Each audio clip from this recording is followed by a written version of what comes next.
today I'm going to take a look at A Reminiscence of Dr. Samuel Johnson by H.P. Lovecraft. This was written when he was 27, 26, somewhere in that time frame, and he was published in 1917. And this is very different from his cosmic horror kinds of things that he got very well known for writing later on in life. This was more of a personal satire, a parody. It's making fun of the way that he writes, and it's also a very good insight into the way that he felt about himself, because he grew up, pretty much alone. He grew up reading things of the past, and he says in this story that he was born on the 10th day of August, 1690. Now, he was actually born in 1890, so 200 years later, but the way that he liked to write, the way that he thought, the things that he liked to read were all of a much earlier generation.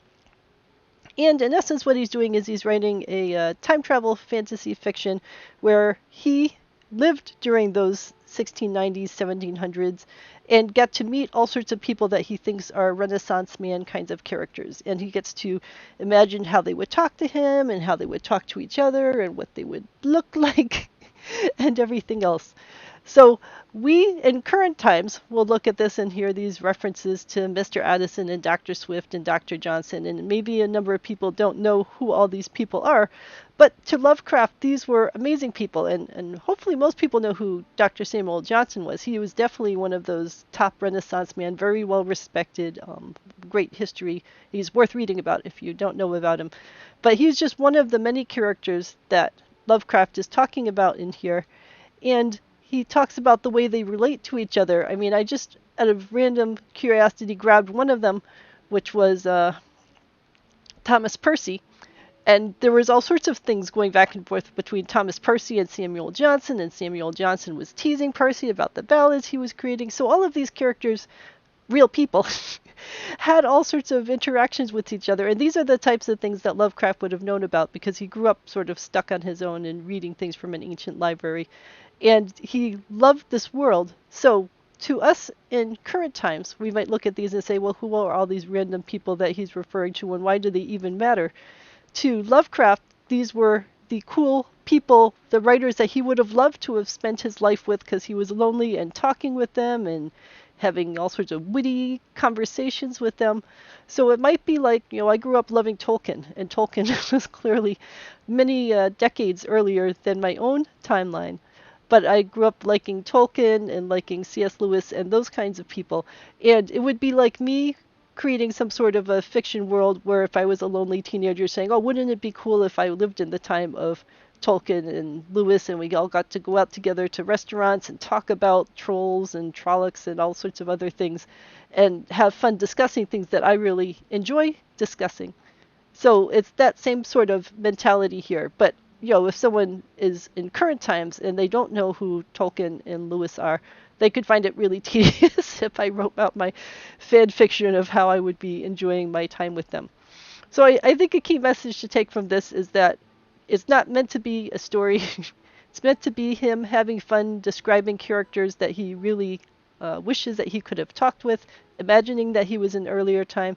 People in his modern times would tease him for writing old-fashioned and for having old-fashioned views, and in essence he's saying in this story, well, but maybe I was meant to be living in the 1690s and the 1700s. I would have fit in perfectly by then. Which some of us in modern times might say, yeah, because you were incredibly racist and you like to put down women and so on, and maybe that sort of thing would have gone over a slight bit better in the 1700s than it does now, although one could hope that people in the 1700s there would have been people that didn't think that that kind of behavior was appropriate.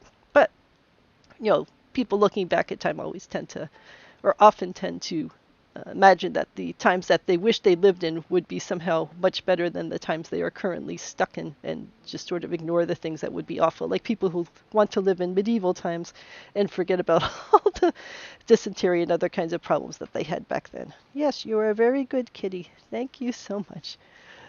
So that's the whole setup for this whole story, is that it's him, but he was born in 1690. He somehow has a young enough face that even now in modern times, people don't realize that he is actually that old, because he's some sort of a magical creature that is able to live all these years without dying off.